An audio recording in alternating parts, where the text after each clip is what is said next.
Okay, well, hello everyone. My name is Michelle Stefan, and I will be the moderator for today's session.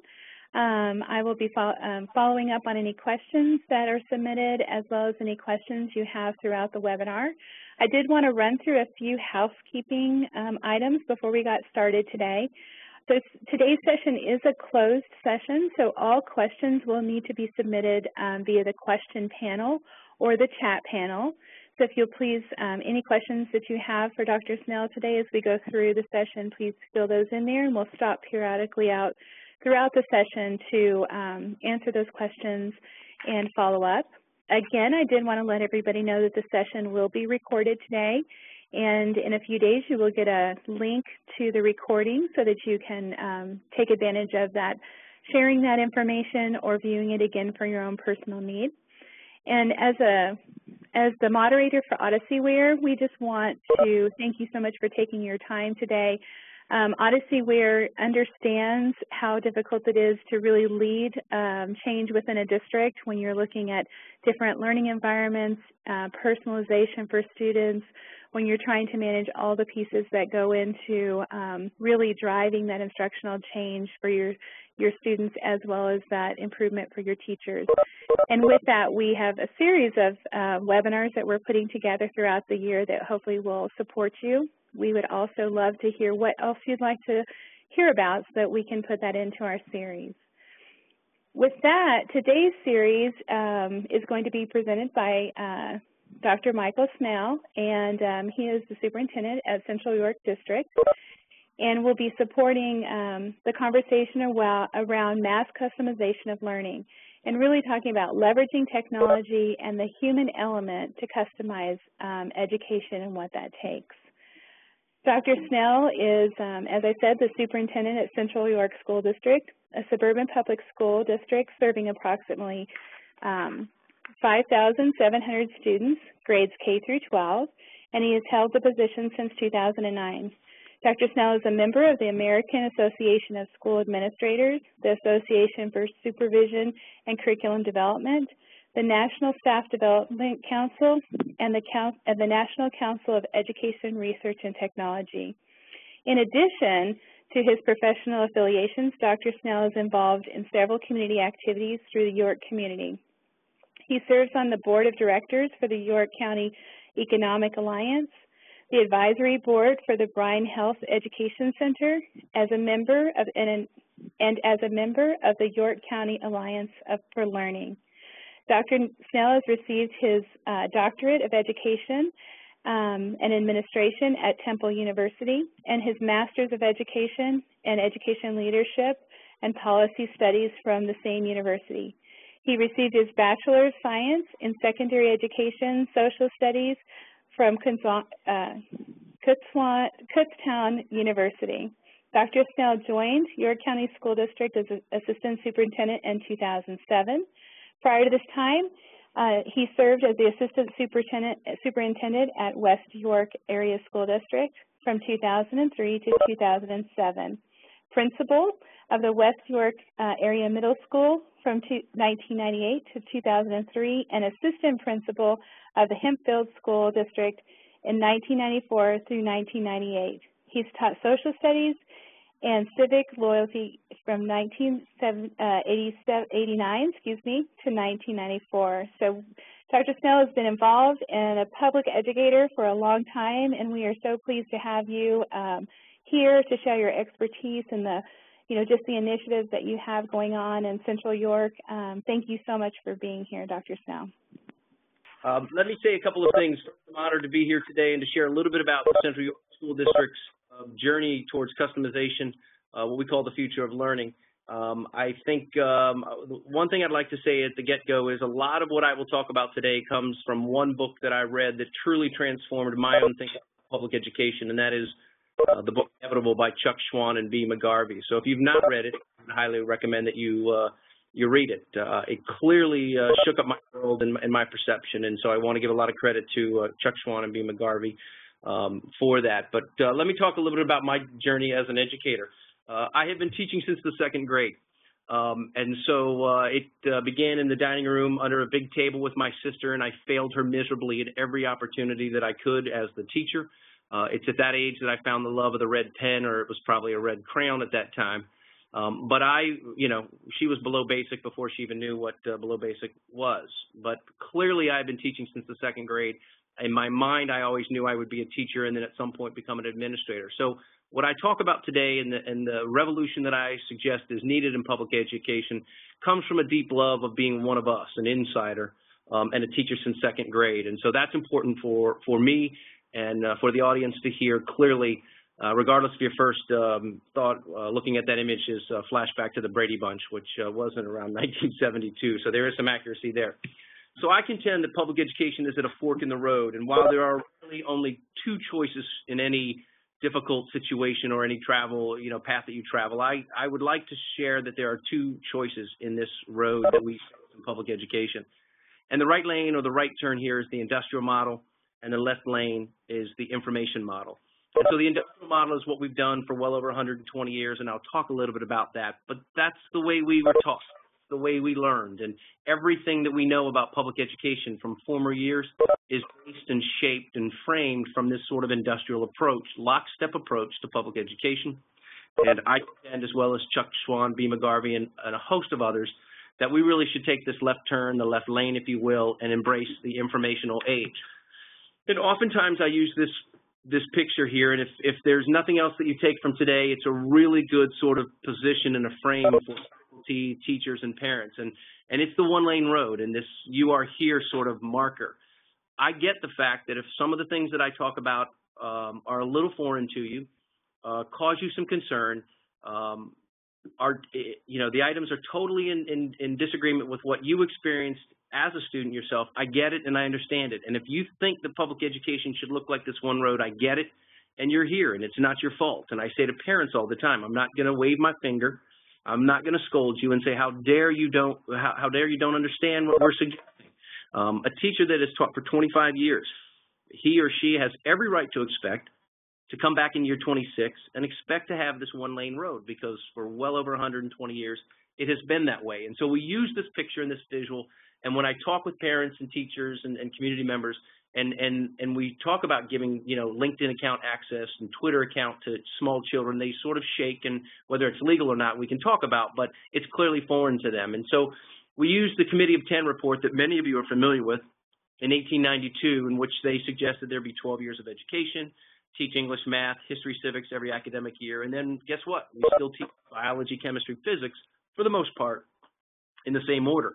So it's, when we say education hasn't changed much in the last 120 years, we sort of use that as our marker from 1892 forward. So again, back to the image, if this is what you see and this is what you believe and it is what you want for your children, we understand. And from there, let us walk forward and tell you where we are going and where we are heading. Okay, so let me talk a little bit further about what the industrial path on the right lane looks like versus the left lane in the informational age. Give you a little bit more context to what we were talking about. In the right lane, the industrial model brought us textbooks and the printed word, and there is nothing wrong. I still love the book, and I miss Borders, and I read plenty from paper. The information age, the left lane, brought us the digital print, the Kindle, the e-reader, if you will, the ability to carry 5 textbooks in a small device in your back pocket practically. And again, that's a little bit of a difference between the right and the left lane. The right lane brought us a rotary phone, and when I give this presentation, I am amazed at how many people don't know what that device is, and the younger audiences clearly have never interacted with the rotary phone that back in the day our grandparents had them, if you recall. They came in 2 colors, harvest gold and avocado green usually. And if you had a number like 988, it was a long dial. And so it's interesting that some folks in this day and age have never seen one. If you say, let's take the information age or the left lane in this journey, you clearly understand what a smartphone is. Everybody understands it. And the computing power that is in that device is just immense. The right lane industrial model brought us this wonderful classroom, students sitting in nice, neat rows, all paying dutiful attention. If you look on the board, there's a lesson on perimeter.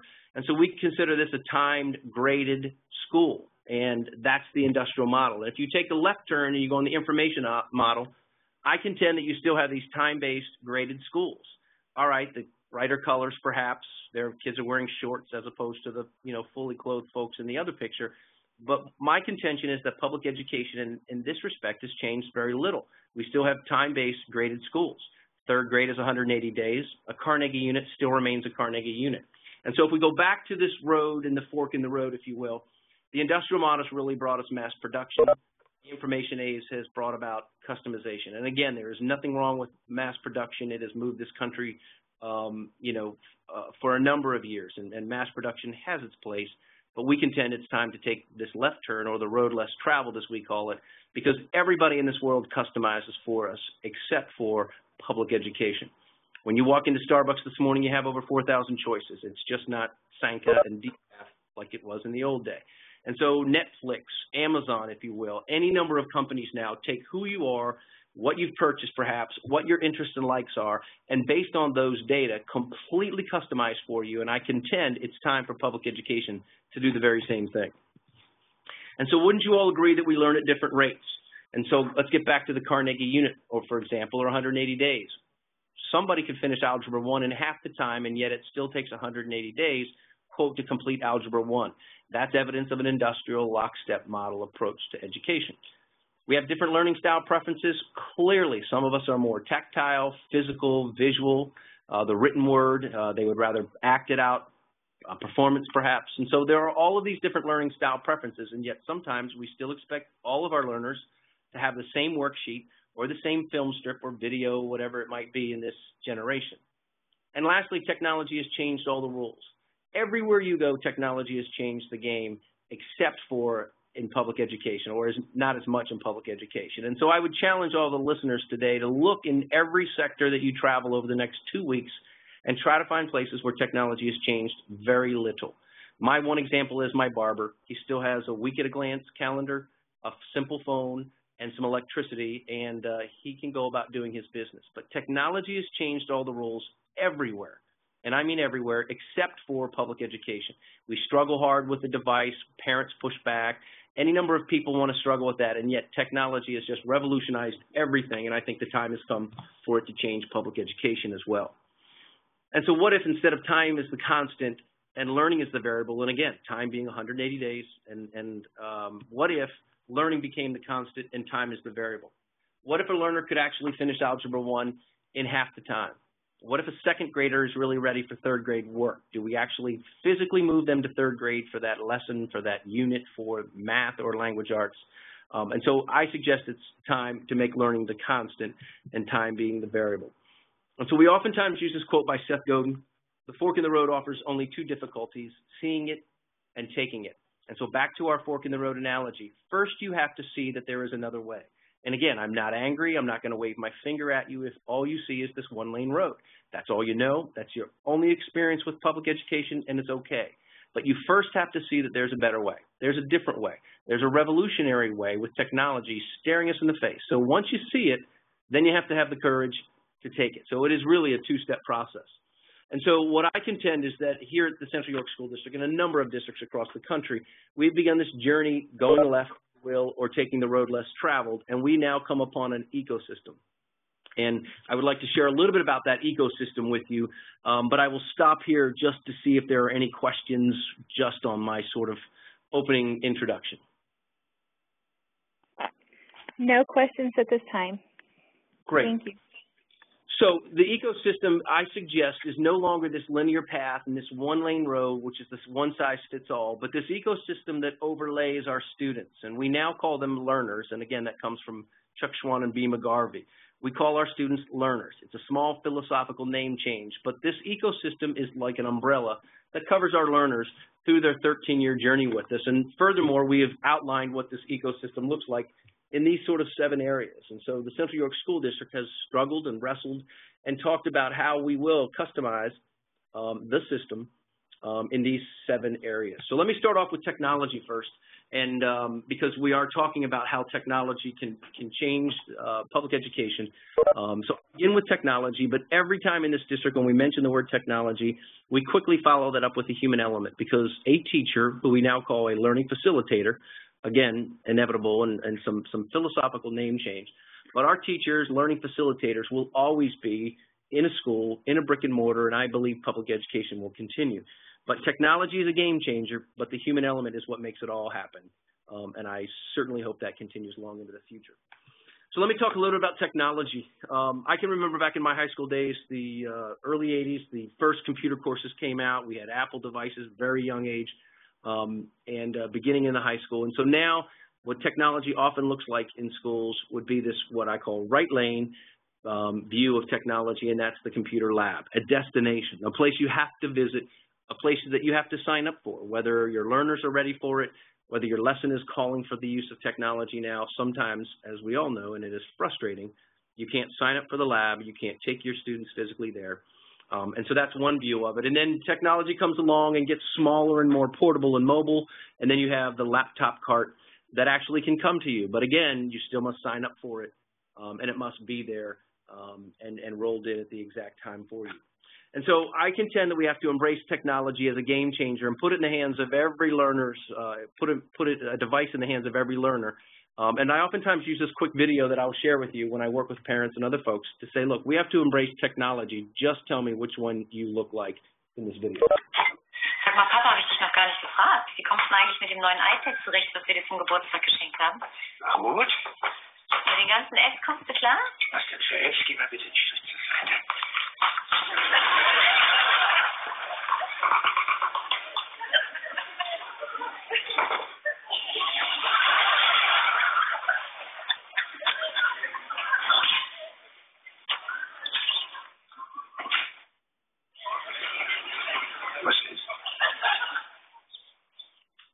So it's a humorous way, and I oftentimes say, do you identify more with the person on the right side or the left side, and how will we embrace technology? This is a quote from Will Richardson that we use a lot in this district, and we contend that if you have internet access and a device, you have over 2 billion potential teachers at your disposal, as well as the sum of all human knowledge at our learners' fingertips. And so we all know that some of those 2 billion potential people are good, some of them are bad, and we have to embrace and hold our learners' hands at a very young age and be very careful about their digital footprint. And we'll talk a little bit about personal networks in just a minute. But I contend that it's time to embrace there are other teachers than just the one standing in front of the classroom. The sum of all human knowledge will be at our fingertips. Again, you can type in Wolfram Alpha, which is a website, what are the airplanes flying above me right now, and it will identify where you're at. It will tell you the airplanes that are above you. There are more free textbooks online. There is more information. The sum of all human knowledge will be at their fingertips. And one question that I ask of our learning facilitators all the time is, when everything that we teach is online somewhere, what's our purpose and what is our role? And so it really causes us to rethink our role, and that's the shift from a teacher to a learning facilitator. So the sum of all human knowledge is there. We are done buying textbooks. We have not bought a textbook in the last couple of years. Our textbook budget has gone from an annual $300,000 to $500,000 a year to around $100,000, if that, and they might be some supplemental purchases and things of that nature. But we will never again buy a textbook series. So in our district, technology looks more like this on the left lane, or the road less traveled. Every learner from grades 4 through 12th grade next year will have an iPad mini. It's our device of choice, but I contend that you find the device that works best for you, and let's move in that direction. But every learner in grades 4 through 12 will have one. In all of our K-3 classrooms, we have at least 15 devices as well. And so you will see our learners sitting around a table with individual devices, communicating and collaborating, as some of these pictures suggest. We have a crack staff of students at our high school we call the I-Team. They have created a Central York School District app. And so you can download that today from the App Store. And so our learners in the high school can access any number of pieces of information from this app. They oftentimes broadcast the snow day or delay before the robocall goes out on our behalf, because they can read it on Facebook quickly, and then they push it out to all of their subscribers. Last piece I'll share with you on technology here is we have a program called Flex Time Manager. We have a teacher who is now what we call a customization engineer, and he helps build software for us, if you will believe it, to help customize our experience. This is the Flex Time Manager, and this is one student look. At the last 33 minutes of every school day, our learners in the high school can choose what they need to do, whether it's a club, enrichment, remediation. Teachers have office hours, and so they can schedule 2 weeks out this Flex Time Manager system. And you can see this student here as the design club. It's going to go to one of our PR firms. We have a student-run PR firm in our high school that helps promote and broadcast and publish good things about our school district. And you can see they're also involved in the design club. Our middle school students began to use this program this year. And we also use this program to schedule professional development for our teachers, our learning facilitators that is directly related to them. And so technology in this district is a critical component to customizing and moving the needle forward. Next, we'll take a quick look at curriculum. And what I contend in the curriculum is that there is a 13-year learning progression. And that looks like this long railroad track here, a single road. It starts in kindergarten and it ends in 12th grade. And so again, there is little voice and choice. It is what it is, and we move our learners through the system, 180 days for first grade and so forth and so on. So I contend there is this learning progression from kindergarten through 12th grade that we are working with software companies and vendors for a way to couple with our learning maps. We have conducted curriculum mapping across this district. And so I contend that our parents, our learners should be able to watch their learning progression, monitor it with their device actually, and be able to dial in exactly where they're at and what curriculum unit at any given time. So no longer can, our kids go home and say to their parents, I didn't learn anything in school today, because their parents will be able to see exactly what unit they're in, what chapter they're studying in algebra. And so there's a little bit of a transparency here, but I contend that all of us, all the school districts that are listening today, all have this learning progression, whether you've mapped that out clearly or not. But there is this progression that goes on that once you map it, you can start to provide all of these opportunities where no longer is it a linear path, but our learners will have opportunities to change tracks, go faster, go slower. And so again, this is just another visual for us to talk about the challenges that we see in curriculum.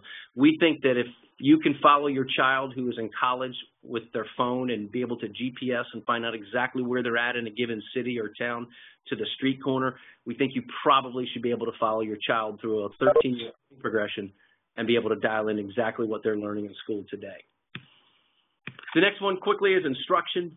And this is a wonderful picture of days ago, years ago, and you see a wonderful teacher in the front of the classroom. You fast forward today, and what do you see more often than not? Wonderful teacher in front of the classroom.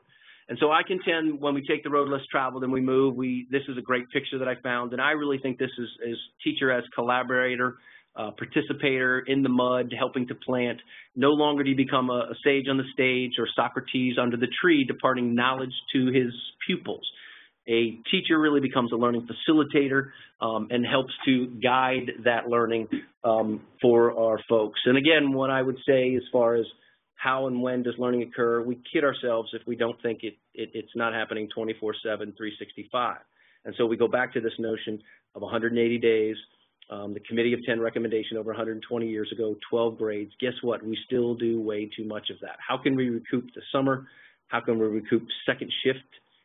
Fifth period, evening classes, if you will. We are currently investigating all of those items as well. In the assessment area, I simply will show you a brief picture of a report card and proudly say that the report card is dead. We just haven't said so. We haven't acknowledged that it's floating upside down out there in the middle of the pond. Our secondary parents have access to their child's scores, averages, grades every single day, and so after 45 when we push a button and produce a report card, I just think that is old school, right lane, if you will, and it's time to move on. Data, data, data, as we all know, data-driven instruction and all of that is important and is our real world. I certainly agree and firmly support it. However, when it's used to score and rank and punish and all of those things, I believe that time has come, and we really need to look at data in a different light, and we're working hard with trying to catch our learners before they fall. What are those predictive analytics, and how can we work with algorithms and other companies that we're working with to say, look, what do we know about a kindergarten student, and what are the chances that he or she might not be on grade level at the end of first grade? And what are those predictive analytics as opposed to analytics that we're working hard at? So we're trying to move forward in that respect. And the last thing I use is an e-portfolio that I think its time has come, and this really sort of replaces the report card, and we come back to my second grade picture that I showed you a little bit earlier. But what if, and again, I say what if we created LinkedIn accounts, and I know you have to be a certain age and all of that, but I just used the LinkedIn approach to say, what if every kindergarten learner had a LinkedIn account? And if you play along and you take a look at the descriptors there, this is my home screen as a second grader, if you will, and I'm a second grader at Stony Brook Elementary School here at Central, and I'm a pitcher for this Little League, and I have other information about there. But what's my profile say if I click on that tab? And who am I as a learner? What do I like? What don't I like? The next one will be your connections. So who are your connections? My mom, my dad, heavily controlled by my parents, and my teacher, my learning facilitator. But maybe my connections include my grandparents in Massachusetts, and maybe my connections include Billy across the street who's on my baseball team. And so I have this very tight sort of connection. I think if you look at the website Artzonia out there, they have the same sort of idea where you publish student work. The next one is, what is my education? And so imagine a second grader building their education, their resume, if you will. Well, I'm a second grader. I went to first grade at Stony Brook Elementary. And every year you begin to build a resume, a vita, whatever you want to call it. But it's a digital footprint that begins very early on, controlled by both of us, home and the school. What are the jobs that I have as a second grader? And again, that's important for college career readiness, career and workforce standards, however you want to say that. But imagine our learner being able to clearly have jobs throughout their K-12 experience and to be able to list it and build a resume. Finally, there is interests. And so what if I'm interested in Legos? What if I like coding and computers? And what if information at a certain age could be pushed to me because I like these jobs, I'm interested in these certain things, and there is a community out there of either students in our school system, students across the country that also like Legos or coding or theatrical arts. And so I really think we need to begin to leverage the power of social media in a very controlled way for our learners today. And the one tab that I would add there would be work, my work. What have I done? And so imagine a second grader being able to clearly articulate that this second grade piece of writing is much better than my first grade piece of writing, and I'm ready to replace it and move on. That's the future, and we believe that assessment through e-portfolios will take the place of report cards. Quickly into learner work, as you can see, it's not about filling in circles or O's or sheets, standardized assessments. We think learner work is much more than that. Certainly everybody has heard about the 4 C's and creative thinking, creativity, communication, and collaboration, but I think there are more C's. There's the ability to cultivate, cull, or curate information.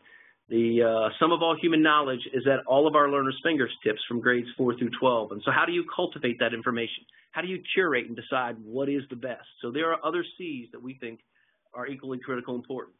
The problem is, and all that gets in the way of those C's are these 3 C's that I think are detrimental to our efforts: content, control, and comfort. These are the items that teachers hold near and dear. Whether I teach this content, it's always been in this grade, the control factor and comfort. And so, again, I think there's a clear way for us to move forward. I'll just give one example here in our district. We had a high school teacher create this Pan-Sea Story and Film Festival. It basically is a high school world cultures project on some social issue that is absolutely one that we've done in the years past. But Mr. Wimmer, a phenomenal teacher, had our learners write a script, project what that issue would look like in 5 years, shoot the video, write the story, all of that, and he got feedback from a producer who was a former graduate. And so our students made these projects and had a real-world audience and some real-world feedback regarding great learner work. So imagine taking that simple, world cultures report and now creating this opportunity with technology to create a phenomenal story, publish it, and put it out there for real-world audience feedback. That truly is the future of learner work as opposed to a simple worksheet. So we believe there is a skill called problem finding, problem solving, and entrepreneurship. We opened 2 businesses, new businesses this year in our high school, a coffee shop and a smoothie shop, both partnering with local folks. And again, we had a CFO, COO, somebody in charge of HR for each business. And so we really believe the day has come to give our learners as much voice and choice as possible, as opposed to sitting in nice, neat rows, doing a worksheet, watching a film strip, and that industrial-based approach to public education. Structures, again, we look at classrooms, and this should be nothing terribly new to you. I took this from newclassrooms.org, and it's a great website, but this is the traditional classroom of old. And in this day and age, this new math program that runs on an algorithm, the students, as you can see, walk into class and they take a look at the monitor and it tells them where they are today based on their need and their readiness level. And then again, this picture shows you that you might be involved in any number of the modalities. Again, working changing the complete structure of what a classroom looks like on any given day. And I've already mentioned a little bit about PACE, the 180 days, the Carnegie unit. We are looking at running classes after school. We're looking at utilizing the summer, weekends. And again, I would tell you with technology, we've embraced any number of avenues for our learners, but I would also throw a compliment out to Odysseyware. We have blended a lot of our courses, and we're working at that. We also use Odysseyware for complete online courses. When our learners say, you know what, I like biology, but I think I can do it in half the time, and may I do it on my own, that's a choice, and we have an option for that. When they want to blend it with a teacher, we're working on blending it with a teacher. And again, we still have to offer the traditional 180-day class. So let me sort of turn the corner and finish up here with the human element. As I said, we began with technology, and I would clearly end with the human element. Look at this equation here. You have a teacher and a student, what we now call a learning facilitator, and a learner. And then you have the device. And so you now have this third party, if you will. And I think that will be the wave of the future. And I grow restless and tired with folks that want to discuss or argue or push back as to why we shouldn't have that device in the photo. And yet in every aspect of their life, in their pocket, when they walk away from my meeting, technology will infiltrate every sector and every piece of their being. And yet we're not going to allow that to happen in the classroom. And so I had a gentleman the other day say, is this brand new? Who else is doing this? Is this in beta? I really don't think it's in beta. I think you will always have a teacher. I think you will always have a student. The game changer is technology. And again, it's not all about technology. It's a simple device. And so I use this picture a lot to talk about this triangle between the teacher, the student, and the device. And that is critically important. And again, the human element reigns supreme when we talk about personal learning networks. And again, what I showed you with my LinkedIn account as a second grader, if you will, I really think that it's time for the school system to start to embrace social media and technology and say, look, if we don't friend our students and teach them how to behave properly online, who will? And I think that's a marriage and a relationship between the school and the home. And we both have to join at the hip and make sure that we take care of their children, our learners, from a very young age. And that's what the human element is all about. Will Richardson writes a really good book called Personal Learning Networks, and he delves into this topic about the human element being critical in this role and creating this digital footprint as they journey through our system. And so as I bring it sort of to a close here, let me just go back and say these are, again, the 7 elements that we are working very hard at revolutionizing, customizing our system for our learners. Again, we're not interested in transformation, reform. We're interested in transformation and revolution. We're not going to shine this thing up over the next couple of years. We truly want to fundamentally change the way we do it, really work hard at what is the ideal learner experience, when in fact technology has changed everything and has the ability to meet every learner at his or her readiness level every day. How do we embrace that? That's the challenge, and we're taking a look at it in these 7 areas. And so we have a website, cysdecosystem.com, and you can see the elements are across the top, and there's some additional information and some hover-overs and ways that you can access what we are doing in that respect. I also have a blog. We'll take some time off here this summer, but over the last 2 to 3 months, every Friday we have published a blog here regarding customizing the central experience. And so it has been a wonderful journey. We've enjoyed this tremendously. And the final 2 questions I have for you goes back to the Seth Godin quote. Do you see it, and will you take it? So I thank you for your time. I'll be happy to answer any questions that you might have. Great. Thank you so much, Dr. Snell. I mean, I think it's just incredible that, you know, you're thinking outside of that single road, and we see so many schools trying to do that and really move down that road. I think one of the questions that I have is directly related to the parent communication, and you know, it's really, I think it's easy for students to pick up this way. How do you engage your parents and kind of get them on board, answer their questions around this initiative? There have been several opportunities over the last couple of years, and again, we've been at this for, I think, 2 good years.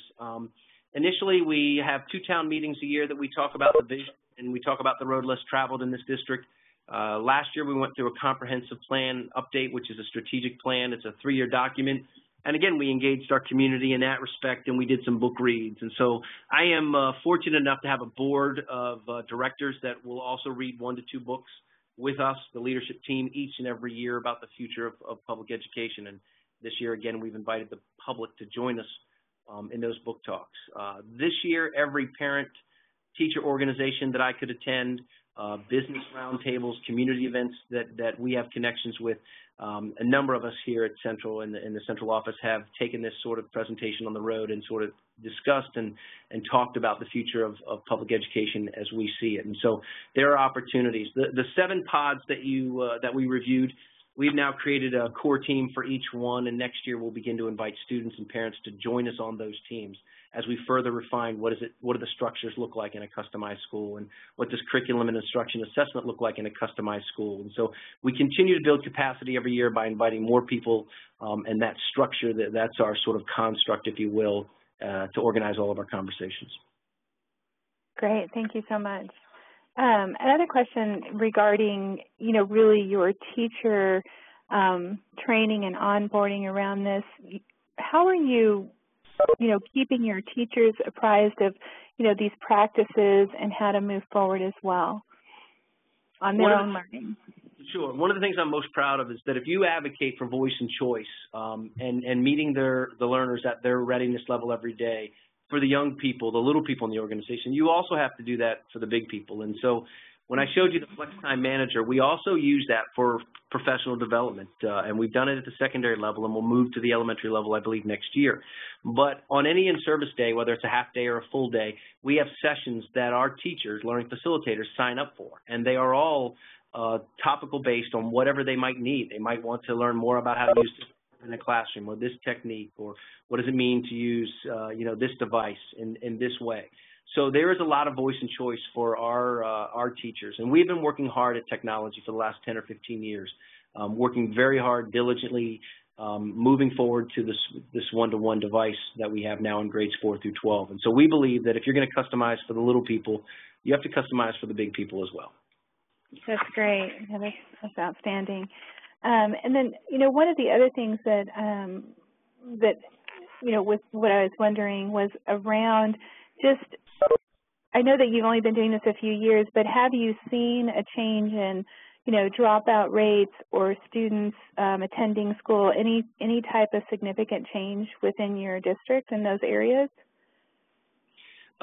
We every year, and it's the end of the year for us right now, we do a survey of our students and our parents, as well as faculty and staff. And we ask questions like engagement, and we do monitor discipline. And again, I believe, without being able to, show you here, I believe we have, decreases in discipline. And I believe we've always had a strong attendance rate. We also, one other thing that I didn't mention, our library learning hubs at the secondary level have been transformed to have communication collaboration rooms, one-touch studios. And so we've also taken that sort of space and received a lot of really good feedback from those structures. One of the things, if I may say, that I always caution people, whether it is technology per se or customization, in this era of standardized testing, I would love to be able to say that any of this will result in really good scores on things that were being measured and I think really unjustly pointed at because of. And I believe standardized testing has its place and its purpose, but I also believe that's not what the Fortune 500 companies want. They want people that can come out themselves and communicate and collaborate. So we really believe by taking the road less traveled, those other things will come along. We do believe our learners are more engaged than ever because they have a device and some voice and choice in how they'd like to complete a project. And so we believe all of that plays out. Again, we've been at it such a brief period of time, I don't have a full set of data to share with anybody. Yeah, no, I figured, but I appreciate you sharing that. Sorry to put you on the spot, but I do appreciate that. Another question came in that's asking about how has your special education population reacted to this approach? And then the second part to that is how are you handling accommodations and modifications for those IEPs? I think we've embraced the opportunity for a device for our special education students. There are accessibility features, and we work very closely with Apple and their training to help us, use the iPads to allow our learners to access the devices. And so I think they have been a tremendous complement. We've had them in the hands prior of our ESL learners, English as a second language. And so again, when you provide on a given day information, activities, and learning to their learning level, whether they are on grade level or not.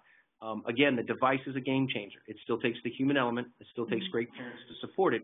But we believe there is no better way to provide just-in-time learning, just-in-time information for a special education population, as well as the gifted population, and as well as the average middle learner. We believe it only tailors it unlike anything we've ever seen before. And I use the worksheet as an example. That one worksheet that we passed down all of the rows wasn't differentiated and wasn't tailored to anything. And this device can do that very thing, whether you're a struggling reader and it can read to you, it can read the text to you. There are Braille features. There are any number of opportunities that can help differentiate for whatever learner we're talking about. That's great. No, thank you so much. And I know you mentioned, questions are coming in now all over the place. Were you able to recruit students back to the district from a cyber charter school through this effort? We have. I would love to say more than we have, but we have brought them back. And we've just finished an enrollment study over the last couple of years, and we have seen even private school students, those numbers diminish, and our enrollment slightly increase. And so we are seeing this growing trend. Again, one of the things, and Chuck Schwan and B. McGarvey say it, and I will reiterate as well, you cannot lose the argument when you philosophically say to a parent, would you like your child to receive the academics at his or her level every day in a tailored way? And most people will never, ever argue with that. And so we believe you can't lose the argument in this, and it only gets better as you go forward. Great. It's really great. Dr. Snell, I think one of the questions that even for myself I have is regarding just the scheduling effort that it takes to accomplish this type of a seven-pronged approach to learning. How have you managed that, or do you have any resources that you've turned to help you with that as well? As far as the secondary scheduling goes, we're working diligently. I'd love to say that we've arrived and scheduling is at a complete, learner desire and whim. We have several pilots going off next year in which teachers have students and there are no bell schedules. And so they'll share 3 teachers throughout the day working on projects. We have a math class that's blending the environment. So learners can show up every day, Monday, Wednesday, Friday, or Tuesday, Thursday, if you think about a college schedule. We really think the Flex Time Manager, the little snippet that I showed you, last 33 minutes. Next year, it's the last 45 minutes of every day. We really think that that is sort of has the greatest potential for the future. We will offer seminar courses in that time that are a quarter or a half a credit. And so we have a teacher who's a great science fiction writer. She's actually published. She will offer a 20, 30-day mini course on how to write science fiction novels. We have other folks that have agreed to offer these 20, 30-day little mini seminars. And so what you will start to see is this blended hybrid approach to public education, which is completely different than this industrial model of 180 days, first period every day. We will start to offer courses that meet once a week, twice a week, and again, provide our learners opportunities that and their parents, if you really think you need to be in a class all day, every day, we'll still offer that. But we think that will start to diminish when you start to provide voice and choice for how things are best learned. For example, I'm a history nut, and I could have blown through history quicker to maybe take upper-level courses that I wasn't able to take because I had to wait 180 days. And so we really think that the schedule as we know it now is starting to deconstruct, and we're starting to provide our learners opportunities to take courses, even a period after school, if you will, because we have activity buses. So we're working hard at really disrupting the schedule. That's great. Thank you so much. Well, at this point, there isn't any other questions. I want to just, first of all, thank you so much for your time and just your passion. I know I'm very motivated by just the conversation today and where education is heading for our students. Thank you for sharing, and hopefully those on the phone have also, gathered some information, things that you can take forward and really start to deconstruct and build a different type of environment for your learners as well. Again, I do want to remind everybody that with this recording, this session will be recorded, and if you have additional questions that come in, as you're thinking through this for Dr. Snell, please feel free to send those to him, or you can send them to myself here at Odysseyware, and we'll make sure that we'll get those answered for you. We do have a blog that Dr. Snell has been so kind to participate in and do some blogging for us. So if you have questions, please let us know, and we would love to have your feedback on future sessions as well. One last question came in before we jump off. You know, do you have teachers that just teach online is one of the questions that came in. We do not. Here's my answer to that is I care most importantly about what happens in the classroom. And so our teachers have the traditional class, and we're working very hard at blending and taking their courses and making them this blended hybrid. Again, we've looked at Odysseyware for online solutions and have had a great partnership there. And so I know there are many districts that really focus on what is an online course and will the teachers teach it and how much will we pay. We've just not focused on that because we believe in Odysseyware and we believe in that partnership. I've allowed all of that to sort of be over there, if you will, and we utilize that when we need online work. But I would rather have our teachers take their course that they love and they've always taught for 25 years and really offer that in a Monday, Wednesday, Friday blended hybrid version utilizing Odysseyware and any number of other resources that are out there. But we're really focused on what happens in the classroom. We have kids that come for half a day and then take online courses for half a day. So it all happens. We just haven't totally gone to the online market because we think there's a market already out there. Great. Thank you so much. So our final question is more directed towards me. How can we access this video and webinar? We will be sending out a link to you that you'll be able to share and also be able to, you know, view on your own. That will be going up on the Odysseyware site, and we will be sending out to all the participants and those who also missed the session today so that they can access on demand this information. It's been so helpful, and Dr. Snell, again, Odysseyware would just like to thank you for participating in our Leading Change series. If there are districts out there that have other great stories like Dr. Snell's, we would love to hear from you. We'd love to know what you're doing and how you're really supporting this change in instructional environments for students and really developing this personalization approach. So please, you know, chime in. Let us know if you have a story to tell. And again, thank you so much, Dr. Snell, for just the information and your expertise today. Thank you for having me. I've enjoyed it. Thank you. You bet. No problem. So we appreciate your time, and we hope that everyone has a wonderful afternoon.